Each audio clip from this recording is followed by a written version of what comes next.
জীবনটা এটা হচ্ছে লালসাময় একটা জীবন, লোভ, মরিচিকা, মায়াজাল। এই মায়াজালে আমরা আটকে আছি, ফলে মৃত্যুর কথা আমরা ভুলে গিয়েছি। পাগলের মতো ছুটছি, আরো টাকা লাগবে, আরো খ্যাতি লাগবে, আরো যশ লাগবে, আরো দাপট লাগবে। আমার এত টাকা দিয়ে কি হবে? এত সম্পদ দিয়ে কি হবে? এত ব্যস্ততা দিয়ে কি হবে? তোমার স্টপ, থামুন, অনেক হয়েছে। আন্না,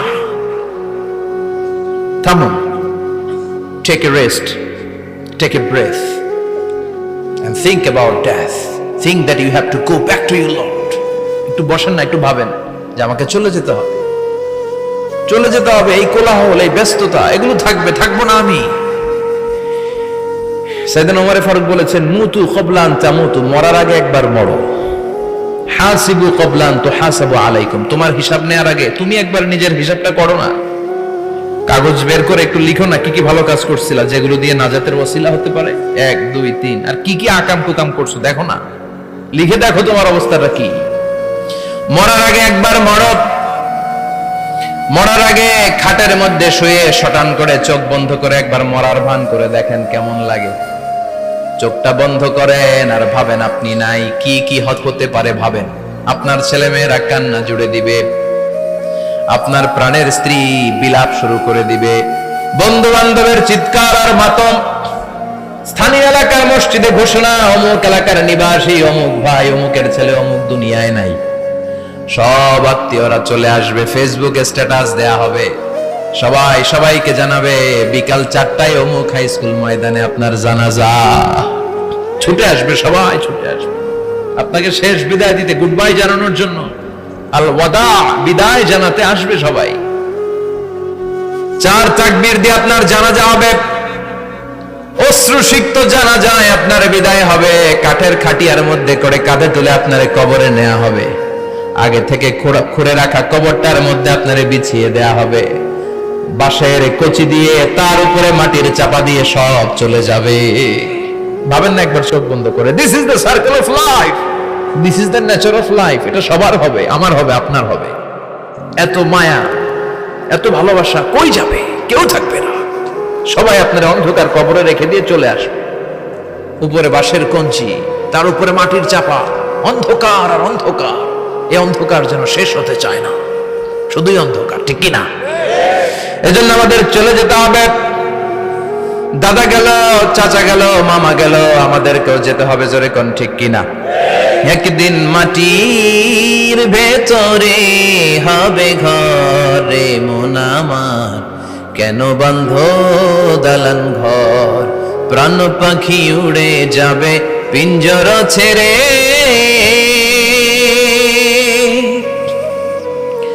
ধরা ধামে সবই রবে, তুমি যাবে চলে।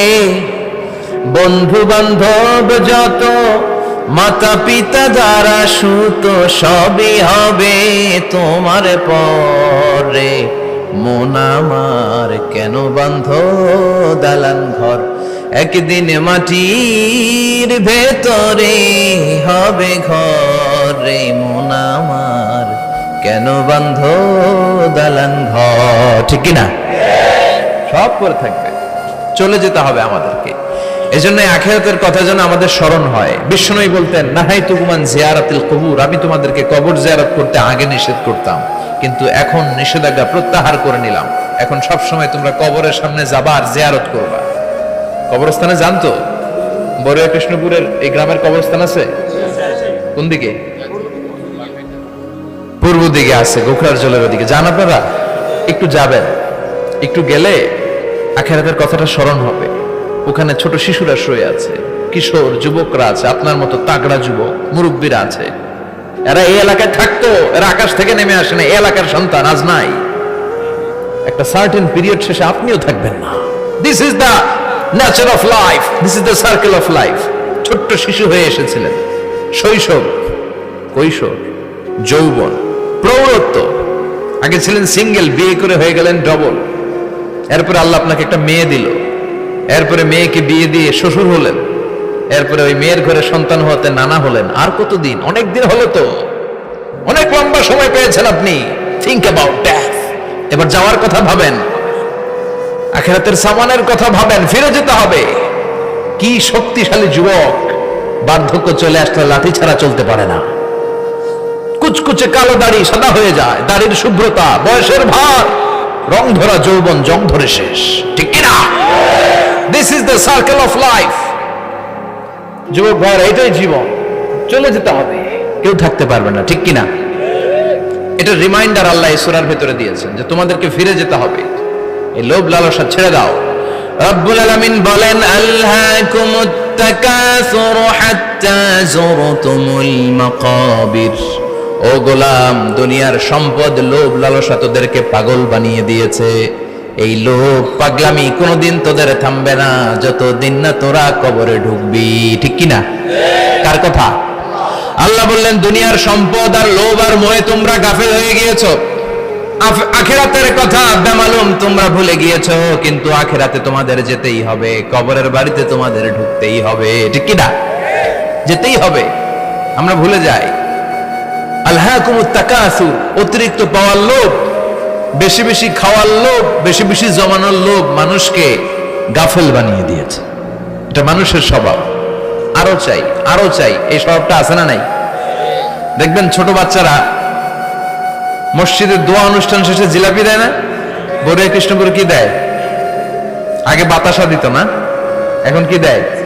জিলাপি দেয়, মিষ্টি দেয়। তো মসজিদের 2-3 গেট থেকে যদি দেয়, ছোট বাচ্চারা দেখবেন এদিক দিয়ে কয়েকটা নিয়ে আবার ওই গেটে লাইন ধরে। ওর হাত হলো ছোট হাত, ওর হাত ভর্তি জিলাপি, আর নেওয়ার জায়গা না, এরপর আরেক জায়গায় লাইন ধরছে, আরো লাগবে আরো লাগবে, এই আরো আরো আরো চাই। এই স্বভাবটাই মানুষকে কুড়ে কুড়ে শেষ করে দিয়েছে। এত লাগবে কেন তোমার? চাহিদার কোনো শেষ নাই, unlimited demand of human being. যার আছে বেশি তার চাই বেশি, যার সাইকেল আছে তার হুন্ডা চাই, হুন্ডা আছে তো প্রাইভেট কার চাই, প্রাইভেট কার আছে তো প্লেন চাই, প্লেন আছে তো হেলিকপ্টার চাই, হেলিকপ্টার আছে তো ওইটা চাই, ওইটা আছে তো সেটা চাই, ঠিক কিনা? এলাকার মেম্বার যে হয়েছে চেয়ারম্যান হতে চায়, আছে না নাই? চেয়ারম্যান সাহেব এমপি হতে চায়, আছে না নাই? এমপি সাহেব মন্ত্রী হতে চায়, আছে না নাই? মন্ত্রী সাহেব প্রধানমন্ত্রী হতে চায়, আছে না নাই? কিন্তু এই দেশে সুযোগ নাই। কথা কন, এই দেশে প্রধানমন্ত্রী সিলেক্টেড, 2-3 জনের বাইরে কেউ প্রধানমন্ত্রী হতে পারবি না, ঠিক কিনা? আমার এই জীবনে তো আমি 2-3 জনই দেখলাম। বেগম খালেদা জিয়া, মাননীয় প্রধানমন্ত্রী শেখ হাসিনার ছোট্টবেলা দেখেছি এরশাদকে, আমরা তখন ছোট। তো মানুষের চাহিদার কোনো শেষ নাই, যার আছে বেশি তার চাই বেশি। এজন্য বিষ্ণু বলেছেন, উনজুরু ইলা মান হুয়া আসফালা মিন, তোমার চেয়ে যে খারাপ আছে ওর দিকে তাকাও। ওয়ালা তানজুর মান হুয়া আ'লা মিন, তোমার চেয়ে যে ভালো আছে ওর দিকে তাকায়ও না, তোমার চেয়ে যে খারাপ অবস্থানে আছে ওর দিকে তাকাও। অনেকে নিজের অবস্থান নিয়ে সুখী না, এরকম আছে না নাই? আল্লাহ আমার এটা দিল না রে, ওইটা দিল না রে, পাইলাম না রে, কিচ্ছু হয় না, কি করবো জীবনে, হতাশ। আসলে আছে কিন্তু অনেক, কিন্তু শুকরিয়া নাই, ডাকাত, ঠিক কিনা? নিজের অবস্থান নিয়ে সুখী না, কিন্তু অনেক লোক আছে তারা আপনার অবস্থানে পৌঁছতে চায়। তাদের দিকে তাকিয়ে দেখেন, আপনি যে অবস্থানে আছেন এই অবস্থানে পৌঁছাটা অনেকের কাছে স্বপ্ন। তারা প্রতিনিয়ত সংগ্রাম আর স্ট্রাগল করে যাচ্ছে আপনার অবস্থানে পৌঁছতে, আর আপনি এটা নিয়ে সন্তুষ্ট না। শেখ সাদির নাম শুনেছেন? বালাগাল উলা কাশাফাদ দুজা, এই কবিতাটা রচয়িতা, ইরানের বিখ্যাত এক কবি। উনি একবার আর্থিক সমস্যার মধ্যে দিয়ে সময় কাটাচ্ছেন, টাকা নাই, পয়সা নাই, পায়ে দেওয়ার মতো জুতা নাই। উনি খুব দুঃখ পেলেন, হায় রে, আমি ইরানের এত বড় কবি, আমার পায়ে দেওয়ার মতো জুতা নাই। দুঃখ ভরা মন নিয়ে রাস্তায় হাঁটতে বেরোলেন। হাঁটতে হাঁটতে হঠাৎ দেখলেন একটা লোক শুয়ে শুয়ে কাঁদছে, ওই লোকটার 2টা পাই নাই, পাই নাই। উনি সেজদায় পড়ে গেলেন, আল্লাহর কাছে ক্ষমা চাইলেন, আল্লাহ অনেক দিয়েছো, শুকর আলহামদুলিল্লাহ। এজন্য যেই পরিস্থিতিতেই থাকি না কেন আমরা কি পড়বো? জোরে বলেন, কি পড়বো? এজন্য আল কানাতু মিনাল ইসলাম, অল্পে তুষ্ট থাকার নাম হলো ইসলাম। সম্পদ লাগবে কিন্তু সম্পদের পাহাড় লাগবে না, ঠিক কিনা? অল্প খান, অল্প পড়েন, অল্প জামান, অল্পের ভেতরে বরকত ঢুকায়া দিছে কে? দেখবেন যাদের সম্পদ অল্প তারা সুখী বেশি। জরিপে এটা দেখা গিয়েছে, অনেক সার্ভেতে এটা এসেছে, যারা সম্পদশালী এরা দুঃখী বেশি। এদের দুঃখ বেশি, টেনশন বেশি, খুব স্বাভাবিক। টাকা যার বেশি, রোগ তার বেশি। টাকা যার বেশি, টেনশন তার বেশি। টাকা যার বেশি, ঘরে শান্তি তার কম। আছে না নাই? ঘরের ভেতরে অশান্তি, ছেলে কথা শোনে না, ছেলে টানে গাঞ্জা, মেয়ে করে পরকিয়া। আছে না নাই? স্ত্রী কথা শুনে না, ভালোবাসা নাই, ঘরটা জাহান্নামের টুকরা। রোগ বালাই, এক একটা হসপিটাল বিল পরিশোধ করতে মাসে 5 লাখ 10 লাখ। আছে না নাই? কিছু খেতে পারে না, ডাক্তার একেবারে ডায়েট মেনু বেঁধে দিয়েছে। Diet, very diet menu. এটা এটা এটা এটা কিছুই খাবেন না, শুধু গরু খাবেন না, খাসি খাবেন না, চিংড়ি খাবেন না, খালি ঘাস খাবেন। ইচ্ছে মতো ঘাস খাবেন, মানে ঘাস জাতীয় যত আইটেম আছে সব খাবেন। শাক খাবেন, সবজি খাবেন, সালাদ খাবেন। গরু, চিংড়ি, মুরগি, গোশত, ইলিশ কিছু খেতে পারে না। তাহলে রোগ বেশি, খাওয়ার মজা নাই, ঘরে সাংসারিক শান্তি নাই, খালি ব্যারাম আর ব্যারাম। ঠিক কিনা? কিন্তু সম্পদের পাহাড় ঘটেছে। আর অল্প যারা খায়, অল্প পড়ে, রিক্সাওয়ালা, কুলিওয়ালা, অল্প বেতনের চাকরি, কিন্তু হক হালালি মেনে চলে, দেখবেন শান্তি আছে অনেক। হ্যাঁ, বাসা ভাড়া দেয়, ফ্যামিলি চালায়, বাচ্চাদের স্কুল বিল, এরপরও মাস শেষে 1-2 হাজার টাকা হাতে থেকে যায়। আর ওর প্রতি মাসে 10 কোটি টাকা ইনকাম, তারপরও ব্যাংকের ঋণ আছে না নাই? সুখ কারে বলে? কিভাবে আপনি সুখকে ডিফাইন করবেন? সুখ তো টাকায় কিনা যায় না।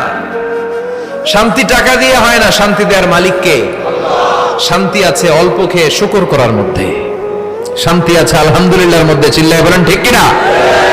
এজন্য অল্প খাবো, অল্প পড়বো, অল্প জামাবো। অল্পের ভেতরে বরকত দিয়েছে কে? দেখেন, ধনী ভাইরা খেতে পারে না, কিন্তু রিক্সাওয়ালার কি সমস্যা হয়? রিক্সাওয়ালারা সব খেতে পারে। কুলিওয়ালা, দিন মজুর, এরা একেবারে স্লিম, সুঠাম দেহি, মেদহীন পেট, পেটে কোনো মেদ নাই, ভুড়ি নাই। আর কোটিপতিদের মেদ আছে না নাই? এত বড় বড় পেট। ঠিক কিনা?